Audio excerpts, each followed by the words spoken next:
자, 말씀 제목 따라서 하시겠습니다. 마음이 열리는 곳에 행복이 있습니다. 아멘. 오늘 함께 읽으신 본문의 말씀은 누가복음 15장인데요. 오늘 본문의 말씀은 금년 1월달, 금년 5월달에 증거한 말씀. 그러니까 지금 같은 본문을 몇 번째 설교하냐면 세 번째 설교를 하는 거예요. 그래서 그 더 자세한 내용들을 말씀을 안 드려도 얼추 내용을 아실 거고, 누가복음 15장에는 이런 얘기들이 세 번이나 반복이 됩니다. 첫 번째는 잃은 양 아시죠? 99마리와 한 마리 잃어버려서 그 양을 데려오는 목자의 마음을 얘기했고요. 잃은 드라크마의 비유가 나오고, 세 번째로 잃은 아들에 관한 이야기가 나옵니다. 그 내용의 메시지는 이거예요. 하나님의 사랑이 크고 더불어서 끝없고, 그리고 그 귀한 크고 더불어서 끝없는 사랑이 깨지고 상하고 잃은 양이라 할지라도, 잃은 드라크마라 할지라도, 잃은 아들이라 할지라도 반드시 그 사랑이 그 아들을 회복시킨다. 그 양을 찾아온다. 그 드라크마를 찾아내고 만다 라고 하는 메시지가 누가복음 15장에 담겨져 있습니다. 그래서 오늘 본문의 말씀을 통하여 우리가 하나님의 마음을 깨닫고, 그리고 그 하나님의 마음을 우리 마음에 품으면, 그러면 오늘 우리는 성공한 예배 드리고, 그런 마음으로 추석을 보내는 기간 동안에 오히려 상처와 그리고 찢겨진 마음들이 회복을 얻는 귀한 은혜가 우리 모두에게 있었으면 좋겠습니다. 첫 번째 나누고 싶은 얘기는 추억된 사랑에 관한 얘기입니다. 뭐라고요? 추억된 사랑. 아버지를 향해 마음이 열리니 길이 보입니다. 아버지를 향해 마음이 열리니 길이 보이는 줄로 믿습니다. 오늘 본문에 나오는 주인공은 둘째 아들인데, 잘 아시는 것처럼 아버지 생전에 유산을 달라고 해서 자기에게 주어진 분깃을 다 들고 나가서 허랑방탕하고 탕진하고, 그리고 상할 대로 상한 모습으로 오늘 본문에 등장을 하게 됩니다. 탕자는요, 잃어버린 둘째 아들은 아버지에게로 돌아갈 마음을 먹습니다. 어떻게 그런 마음을 먹었을까요? 본인이 저지른 일, 그 본인이 저지른 일이 일파만파의 결과를 낳고 말았습니다. 여전히 명분이 있고 떳떳하고, 혹은 아버지 앞에 자기가 나설 수 있는 권리가 있다고 생각을 해서 돌아갈 생각을 했을까요? 아니에요. 오늘 본문의 탕자는 이렇게 얘기를 합니다.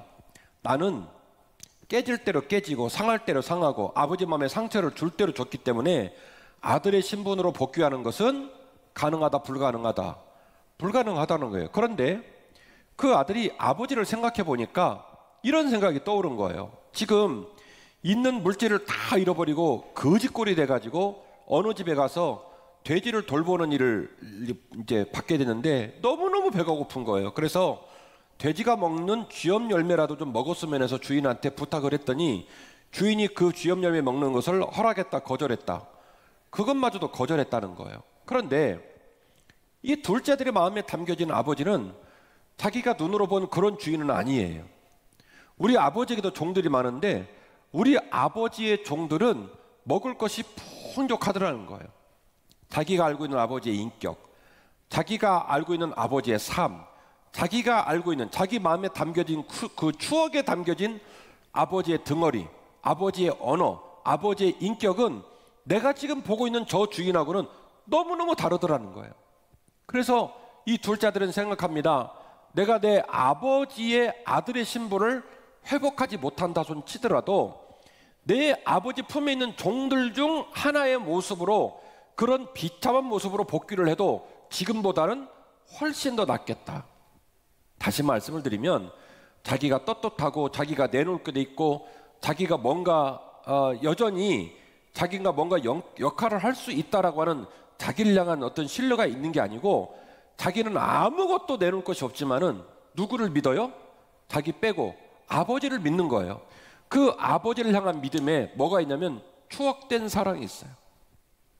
자기가 아는 아버지의 이야기가 마음 한쪽 어딘가에, 본인이 스스로 아버지를 버리고 떠나왔지만 마음 한쪽 어딘가에 아버지를 향한 추억이 있었다는 거예요.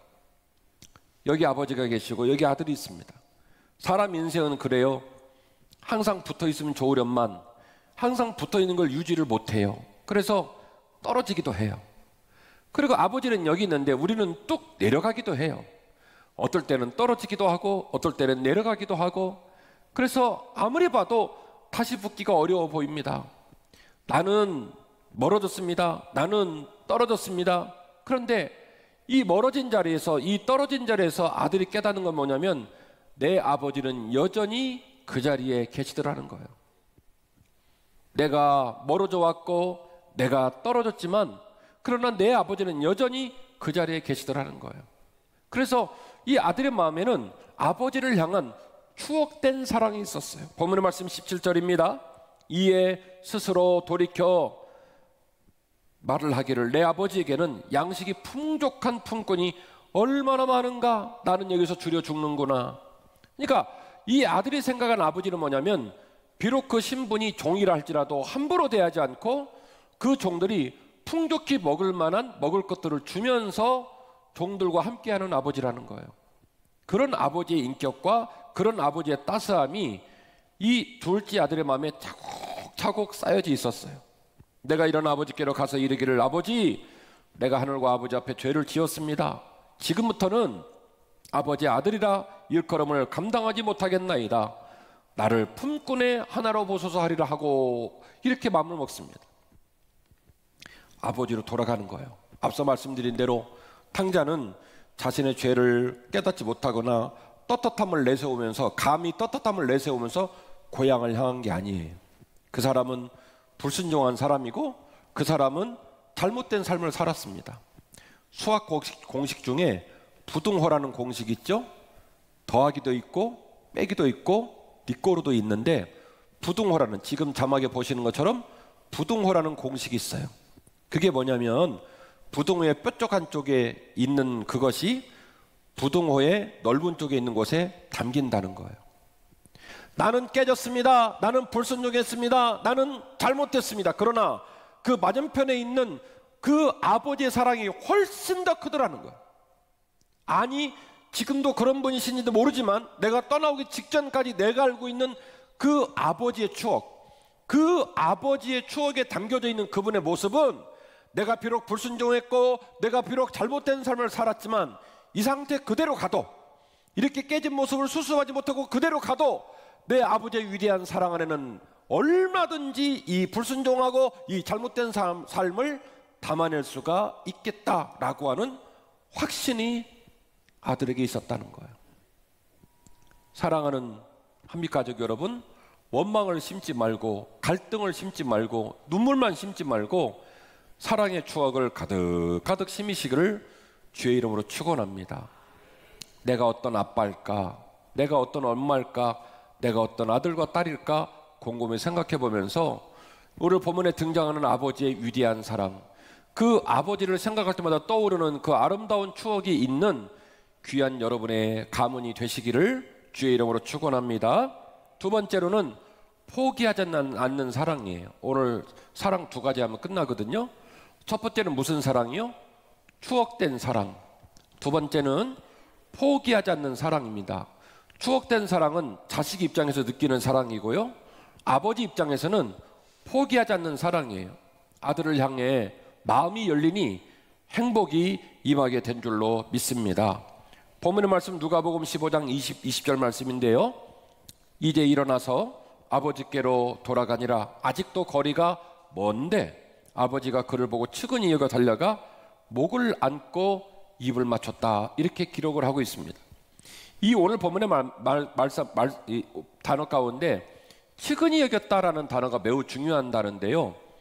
헬라어 원어로 따지면 스프라그 조마이라는 말입니다. 스프라그 조마이라는 말인데, 이 스프라그 조마이라는 말의 용례가 어떤 용례냐면, 제가 두 가지 예를 들을게요. 나인성 과부 얘기 기억이 나시죠? 나인성에 난 과부가 있었는데 아들이 죽어가지고 관짝에다 아들을 넣고 장례를 치르러 나인성을 나오고 있는 거예요. 어머니가 제대로 걷지를 못하고 그냥 창자가 끊어지는 비명을 지르죠. 그 모습을 보고 예수님께서 그 어머니와 그 과부와 그 아들을 측은히 여겨, 그때 쓰는 말이 스프라그 조마이라는 말이에요. 그리고 여러분, 강도 만난 이야기 기억이 나시죠? 강도 만난 사람이 길에서 죽어갑니다. 대제사장 율법사 서기관이 지나가는데 다 그냥 지나가는데 사마리아 사람이 그 사람을 돌봐줍니다. 상처를 싸매주고 업어서 주막으로 옮기고 그리고 돈을 줘서 그 사람을 살립니다. 그가 그 강도 만난 자에게 사마리아인이 접근을 할 때 뭐라고 써있냐면 그를 측은히 여겨, 그때도 역시 스프라그 조마이라고 하는 단어를 썼어요. 사마리아 사람과 유대인은 물과 기름 같아요. 상극이에요. 말도 섞지 않아요. 손도 잡을 일이 없어요. 그러니까 이 사마리아 사람은 물입니다. 강도 맞는 유대인은 기름입니다. 같이 간다고 해서 섞일 수 있는 상황이 아니에요. 명분도 없어요. 도대체 이 사람이 왜 이 사람 몸에 손을 댔는지 알 길이 없지만 성경은 말하기는 이 말도 안 되는 물과 기름 같은 사람이 섞일 수 있었던 유일한 근거, 그게 바로 뭐냐면 스프라그 조마이, 그를 불쌍히 여기고 측은히 여기는 마음, 그 에너지 때문에 물이 기름으로 다가갔다는 거예요. 그래서 강도 만난 자 이야기를 할 때도 스프라그 조마이, 나인성 과부 아들을 다시 살릴 때도 스프라그 조마이, 그리고 오늘 아버지가 둘째 아들을 만날 때도 역시 스프라그 조마이입니다. 나쁜 놈입니다. 가산다 탕진했습니다. 불순종했습니다. 아버지가 원치 않는 길을 갔습니다. 돌아올 때 마이바흐를 끌고 온 것도 아니에요. 롤렉스 2천만 원짜리 가져가서 아버지 손에 딱 채주면서 내가 아버지 유산 받아가지고 성공했다고 금이 환영한 것도 아닙니다. 상거짓꼴이 돼서 돌아옵니다. 꼴로 봐줄 수가 없습니다. 떠날 때도 상처를 주더니 돌아올 때도 부모에게 상처를 주는 나쁜 놈입니다. 그러나 아버지는 그 아이가 먼 발치에 있을 때 이미 아들을 알아보고 쫓아가서 그를 끌어안았어요. 그 이유를 본문은 뭐라고 쓰냐면 스프라그 조마이, 그에게 명분이 있는 게 아니라, 그가 내놓을 게 있는 것이 아니라 그냥 그 아이가 불쌍한 거예요. 그 아이가 애처로운 거예요. 스프라그 조마이, 그 아버지의 위대한 측은히 여기는 사랑으로 그 아들을 끌어안았다는 것이죠. 하나님 아버지의 마음을 우리에게 주옵소서. 하나님 아버지의 마음이 우리 마음에 느껴지게 하옵소서. 제가 이전에도 말씀을 드렸지만 사실은 오늘 본문에 등장하는 주인공이 세 사람입니다. 큰아들이 있고 둘째 아들이 있고 아버지가 있죠. 이 세 사람 중에 제일 마음이 괴로운 사람이 아버지예요. 사실은 아버지는요, 둘째 아들이 아버지 품을 떠나서 나갈 때부터 칼로 벤 것처럼 상처를 입고 오직 그 아들 돌아오기만을 기다리신 눈물의 아버지예요. 오늘 본문이 그걸 추정합니다. 그 아이가 아직 그 집골로 먼 곳에 있을 때 누가 알아봤어요? 아버지가 알아봤다는 거예요. 아버지는 집을 돌보고 큰아들과 함께 가산을 돌보는 일에 대해 집중을 하지 못합니다. 왜요? 둘째 아들이 아직도 돌아오지 않았으니까. 맨날 동거밭에 나가서 둘째 아들을 기다리는 거예요. 이게 아버지의 마음이에요. 밥을 먹어도 편치 않아요. 잠을 자도 편치 않아요. 텔레비에서 좋은 연속곡에 나와도 재미가 없어요. 이게 아버지의 마음이에요. 또 하나는 눈에 선하게 보여요. 큰아들 얘기입니다. 동생이 가버린 바람에 그 농사 짓고 집을 돌봐야 될 짐을 오롯이 본인이 다 떠맡은 거예요. 나눠서 해야 될 일을 혼자 해야 되니까.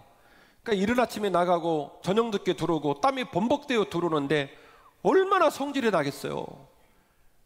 그냥 둘째가 나가버렸으니까 아버지라도 좀 정신을 차려야 되는데 아버지는 둘째가 없다는 이유로 마음을 어디다 두지를 못하고 맨날 동고밭에 나가 있으니 논농사는 누가 짓고 소는 누가 키워요.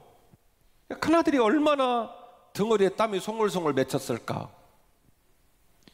저녁에 들어올 때마다 입이 대빨 나와가지고 아버지 오늘도 동고밭에 나가 있었시오? 속이 상하니까. 근데 오늘 본문의 맥락에 보면 충분히 그랬을 것 같아. 나중에 잔치 벌리니까 막 큰아들이 막 대노하잖아요. 네? 내 생일날에는 우리로 말하면 치킨 한 마리를 안 잡더니 저놈의 새끼 죽은 놈 왔다고 잔치를 벌이냐고, 이럴 수가 있냐고 막 화를 내잖아요.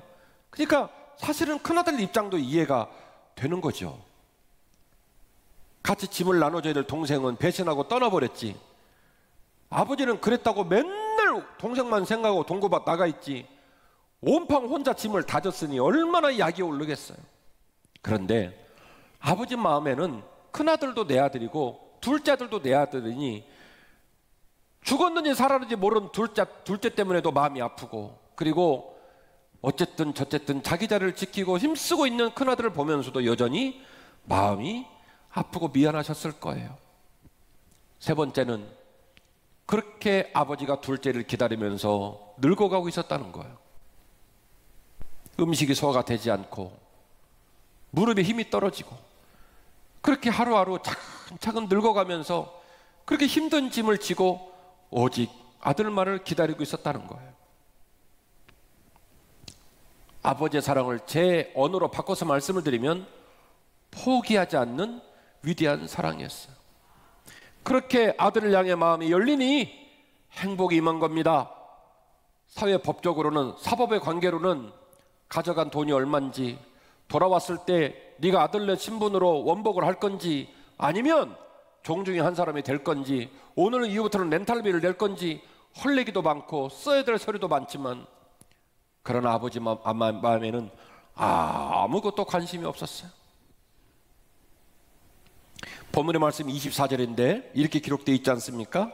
이 내 아들은 죽었다가 다시 살아났으며 내가 잃었다가 다시 얻었노라 하니 그들이 즐거워하니라. 여기서 말하는 즐거워했다는 문장은 짧지만 굉장히 유의미한 문장입니다. 왜냐하면 아버지가 선행구절, 네 아들은 죽었다가 살아났다, 내가 잃었다가 다시 얻었다, 이 멘트가 나오니까 자연스럽게 그들이, 제3자들, 모든 그곳에 있는 사람들이 즐거워한 거고요. 앞쪽에 만약에 부정적인 문장을 아버지가 내면 뒤쪽은 이제 일파만파가 되는 거예요.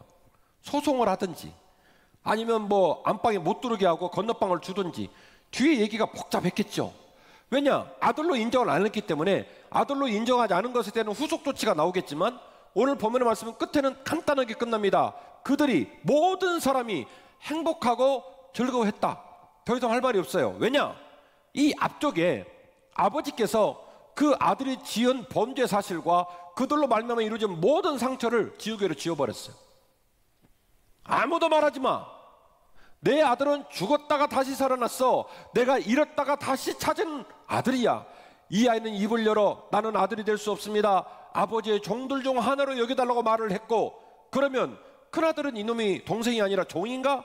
종들은 말하기를 이 도련님이 떠날 때는 도련님이더니 올 때는 종들 중 하나가 되었나?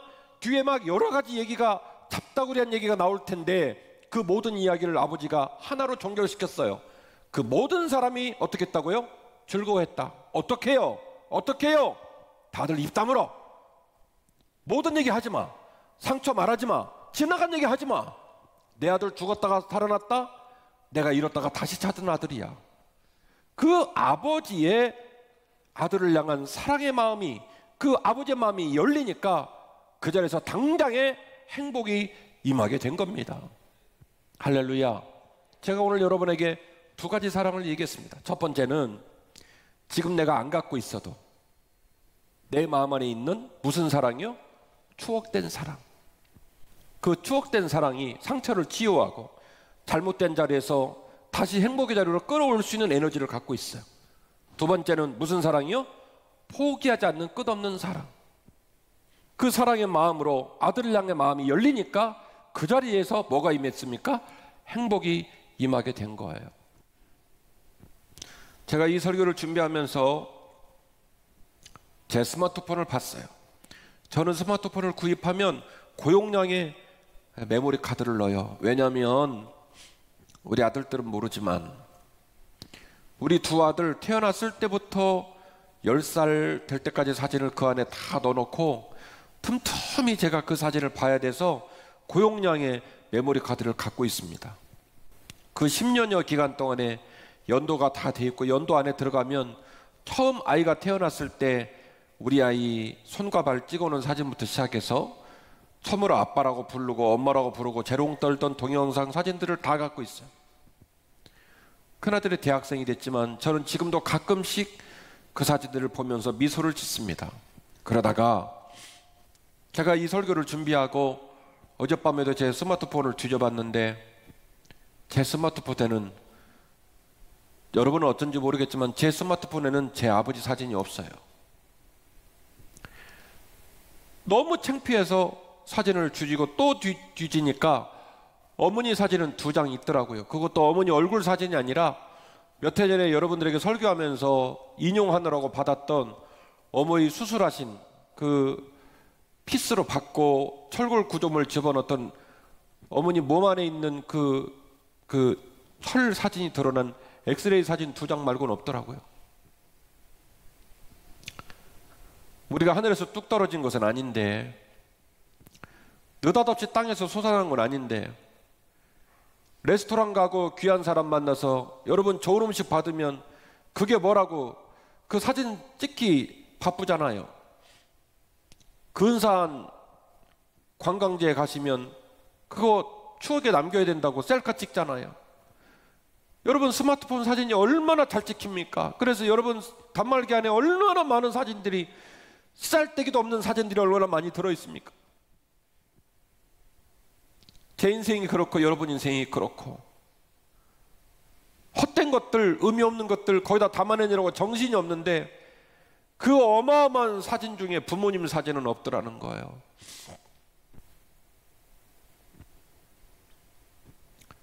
명절이 시작이 되어서 많은 성도들이 지금 고향 가 계시고, 오늘 예배 끝나면 어쨌든 여러분 가족을 만나고 친지를 만나고 어떤 방식으로든지 명절을 보내게 되실 겁니다.